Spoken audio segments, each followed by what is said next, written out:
Okay, so the season is fast approaching and you might have mounted a brand new scope on your rifle. A trick I like to use is something they taught me many, many years ago. It's called a short zero.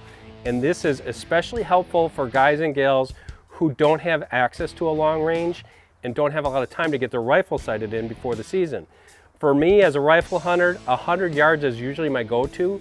And to get that 100 yards, if I don't have the time or if I don't have the 100-yard range to do it, I sight it in at 25, and most people are going to tell you, gun experts are going to tell you, if you're going to do the short range, you're going to do it at 25 yards and you're going to try to shoot about 3/4 of an inch low. I don't get into those semantics. For me, I want it dead on at 25, and I know that this is going to be a little bit high at 100, which is normally what I prefer. So today, we don't have a lot of time. I have my new right-on scope on here. And what I'm going to do is I'm going to sight it at 25, see where I'm at, and then make the adjustments from there. So this year I went with a new right-on Primal 5 scope. I really like this. It has a 44mm objective.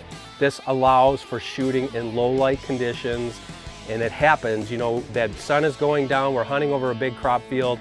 The smaller that objective, the less light, the bigger the objective on this scope. It's going to extend my range for me and allow me to make that longer shot as the sun is fading. And it's 2 to 12 power.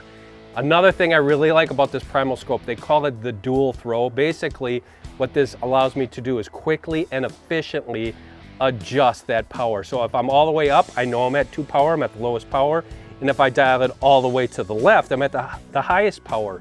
The nice thing about that though is, let's say I've left it here on 4 power, I can mentally make a note and say, okay, 9 o'clock is about my halfway point. And if I'm hunting in the heat of the moment, you know that if we're in Nebraska or if we're somewhere and we got to have a quick shot, we know I'm about half power, this is going to be good, this isn't going to be good, and I can quickly adjust it. So if you have a new scope or you're pressed for time, try the short zero. I think you're going to find that it's really going to help you get on target quicker, and you can make those fine adjustments later on. I have to tell you, I'm really impressed with the right-on optics, the quality that's put into the scope, and the performance at a price that I think you really appreciate. Check them out at rightonoptics.com.